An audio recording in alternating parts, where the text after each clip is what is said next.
How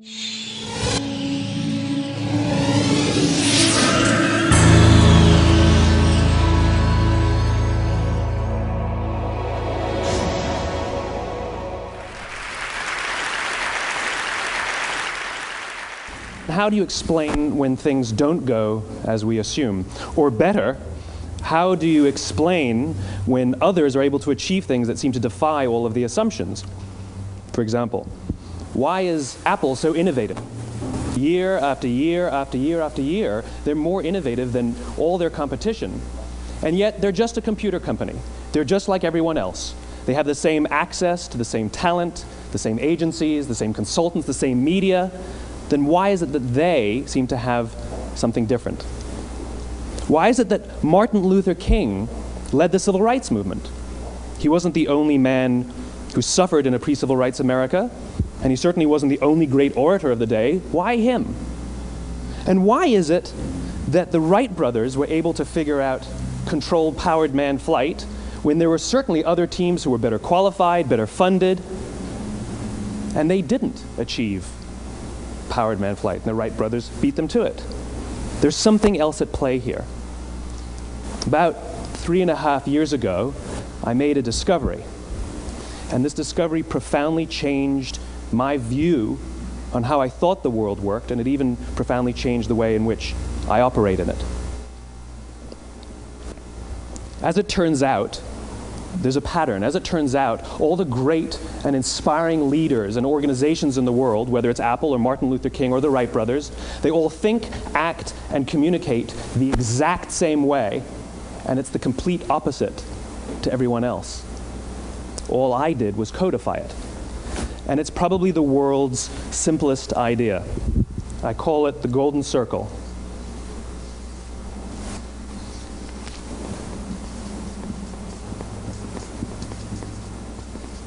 Why, how, what? This little idea explains why some organizations and some leaders are able to inspire where others aren't. Let me define the terms really quickly. Every single person, every single organization on the planet knows what they do, 100%. Some know how they do it, whether you call it your differentiating value proposition or your proprietary process or your USP.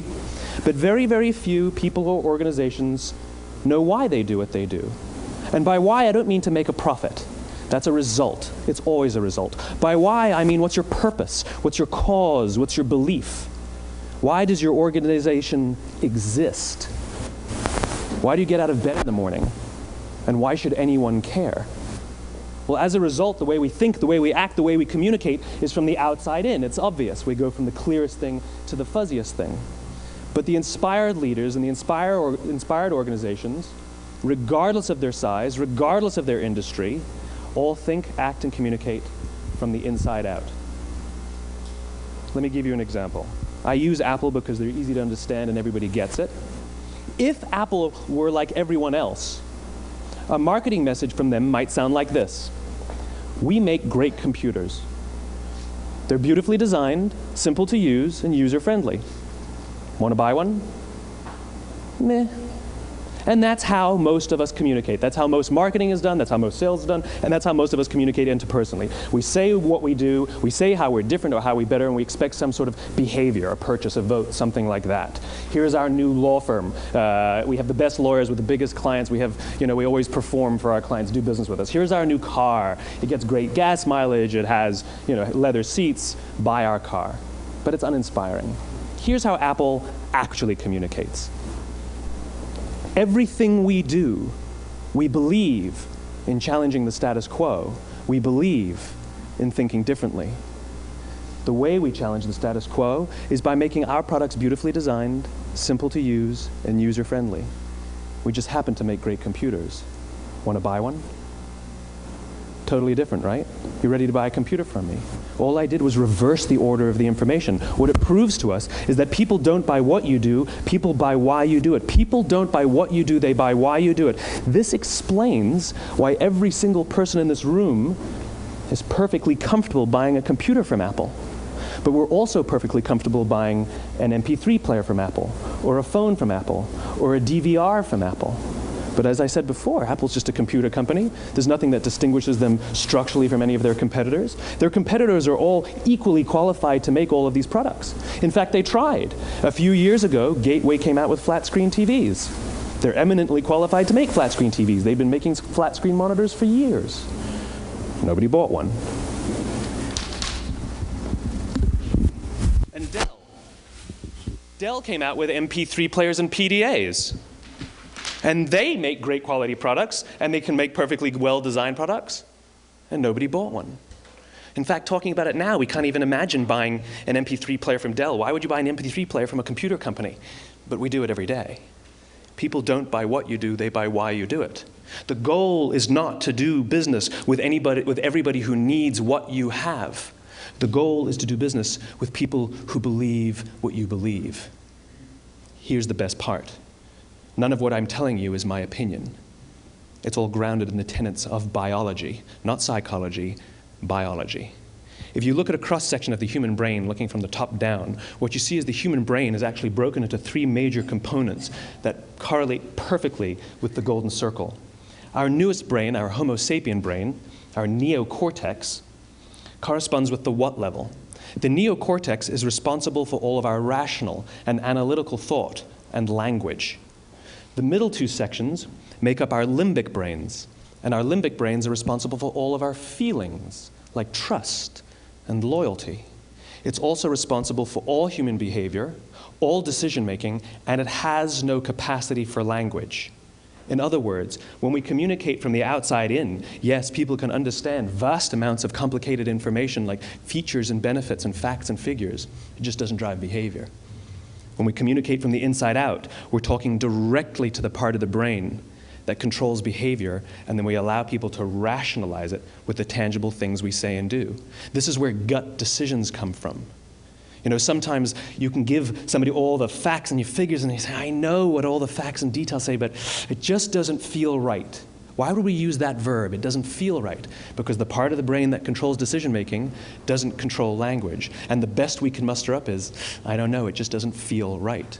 Or sometimes you say you're leading with your heart or you're leading with your soul. Well, I hate to break it to you, those aren't other body parts controlling your behavior. It's all happening here in your limbic brain, the part of the brain that controls decision-making and not language. But if you don't know why you do what you do, and people respond to why you do what you do, then how will you ever get people to vote for you or buy something from you, or more importantly, be loyal and want to be a part of what it is that you do? Again, the goal is not just to sell people who need what you have. The goal is to sell to people who believe what you believe. The goal is not just to hire people who need a job. It's to hire people who believe what you believe. I always say that, you know, there's, if you hire people just because they can do a job, they'll work for your money. But if you hire people who believe what you believe, they work for you with blood and sweat and tears. And nowhere else is there a better example of this than with the Wright brothers. Most people don't know about Samuel Pierpont Langley. And back in the early 20th century, the pursuit of powered man flight was like the dot-com of the day. Everybody was trying it. And Samuel Pierpont Langley had what we assume to be the recipe for success. I mean, even now, you ask people, why did your product or why did your company fail? And people always give you the same permutation of the same three things. Undercapitalized, the wrong people, bad market conditions. It's always the same three things. So let's explore that. Samuel Pierpont Langley was given $50,000 by the War Department to figure out this flying machine. Money was no problem. He held a seat at Harvard and worked at the Smithsonian and was extremely well connected. He knew all the big minds of the day. He hired the best minds money could find, and the market conditions were fantastic. The New York Times followed him around everywhere, and everyone was rooting for Langley. And how come we've never heard of Samuel Pierpont Langley? A few hundred miles away in Dayton, Ohio, Orville and Wilbur Wright. They had none of what we consider to be the recipe for success. They had no money. They paid for their dream with the proceeds from their bicycle shop. Not a single person on the Wright brothers' team had a college education, not even Orville or Wilbur. And the New York Times followed them around nowhere. The difference was Orville and Wilbur were driven by a cause, by a purpose, by a belief. They believed that if they could figure out this flying machine, it'll change the course of the world. Samuel Pierpont Langley was different. He wanted to be rich, and he wanted to be famous. He was in pursuit of the result. He was in pursuit of the riches. And lo and behold, look what happened. The people who believed in the Wright brothers' dream worked with them with blood and sweat and tears. The others just worked for the paycheck. And they tell stories of how every time the Wright brothers went out, they would have to take 5 sets of parts because that's how many times they would crash before they came in for supper. And eventually, on December 17th, 1903, the Wright brothers took flight. And no one was there to even experience it. We found out about it a few days later. And further proof that Langley was motivated by the wrong thing, the day the Wright brothers took flight, he quit. He could have said, "That's an amazing discovery, guys. Now we'll improve upon your technology." But he didn't. He wasn't first. He didn't get rich. He didn't get famous. So he quit. People don't buy what you do, they buy why you do it. And if you talk about what you believe, you will attract those who believe what you believe. Well, why is it important to attract those who believe what you believe? Something called the law of diffusion of innovation. And if you don't know the law, you definitely know the terminology. The first 2.5% of our population are our innovators. The next 13.5% of our population are our early adopters. The next 34% are your early majority, your late majority, and your laggards. The only reason these people buy touch-tone phones is because you can't buy rotary phones anymore. We all sit at various places at various times on the scale, but what the law of diffusion of innovation tells us is that if you want mass market success or mass market acceptance of an idea, you cannot have it until you achieve this tipping point between 15 and 18% market penetration, and then the system tips. And I love asking businesses, what's your conversion on new business? And they love to tell you, oh, it's about 10%, proudly. Well, you can trip over 10% of the customers. We all have about 10% who just get it. That's how we describe them, right? That's like that gut feeling, oh, they just get it. The problem is, how do you find the ones that just get it before you're doing business with them versus the ones who don't get it? So it's this here, this little gap, that you have to close, as Geoffrey Moore calls it, crossing the chasm. Because you see, the early majority will not try something until someone else has tried it first. And these guys, the innovators and the early adopters, they're comfortable making those gut decisions. They're more comfortable making those intuitive decisions that are driven by what they believe about the world, and not just what product is available.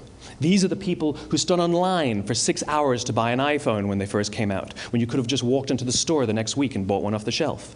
These are the people who spent $40,000 on flat-screen TVs when they first came out, even though the technology was substandard. And by the way, they didn't do it because the technology was so great. They did it for themselves. It's because they wanted to be first.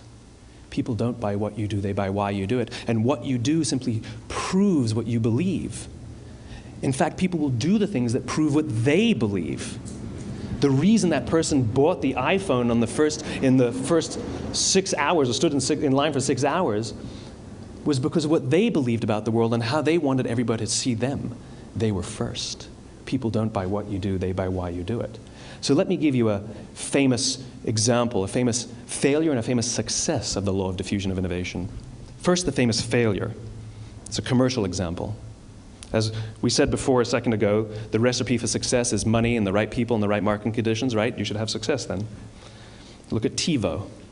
From the time TiVo came out about 8 or 9 years ago to this current day, they are the single highest quality product on the market. Hands down, there is no dispute. They were extremely well funded. Market conditions were fantastic. I mean, we use TiVo as a verb. I TiVo stuff on my piece of junk Time Warner DVR all the time. But TiVo is a commercial failure. They've never made money. And when they went IPO, their stock was at about $30 or $40 and then plummeted, and it's never traded above 10. In fact, I don't think it's even traded above 6, except for a couple of little spikes. Because you see, when TiVo launched their product, they told us all what they had. They said, we have a product that pauses live TV, skips commercials, rewinds live TV, and memorizes your viewing habits without you even asking. And the cynical majority said, we don't believe you, we don't need it, we don't like it, you're scaring us. What if they had said, if you're the kind of person who likes to have total control over every aspect of your life, boy, do we have a product for you. It pauses live TV, skips commercials, memorizes your viewing habits, etc., etc. People don't buy what you do, they buy why you do it, and what you do simply serves as the proof of what you believe. Now let me give you a successful example of the law of diffusion of innovation. In the summer of 1963, 250,000 people showed up on the Mall in Washington to hear Dr. King speak. They sent out no invitations, and there was no website to check the date. How do you do that? Well, Dr. King wasn't the only man in America who was a great orator. He wasn't the only man in America who suffered in a pre-civil rights America. In fact, some of his ideas were bad. But he had a gift. He didn't go around telling people what needed to change in America. He went around and told people what he believed. I believe, I believe, I believe, he told people. And people who believed what he believed took his cause and they made it their own, and they told people. And some of those people created structures to get the word out to even more people. And lo and behold, 250,000 people showed up on the right day, on the right time to hear him speak. How many of them showed up for him? 0. They showed up for themselves. It's what they believed about America that got them to travel on a bus for 8 hours to stand in the sun in Washington in the middle of August. It's what they believed, and it wasn't about black versus white. 25% of the audience was white. Dr. King believed that there are 2 types of laws in this world, those that are made by a higher authority and those that are made by man. And not until all the laws that are made by man are consistent with the laws that are made by the higher authority will we live in a just world. It just so happens that the civil rights movement was the perfect thing to help him bring his cause to life. We followed not for him, but for ourselves. And by the way, he gave the I have a dream speech, not the I have a plan speech. Listen to politicians now with their comprehensive 12-point plans. They're not inspiring anybody. Because there are leaders and there are those who lead. Leaders hold a position of power or authority, but those who lead inspire us.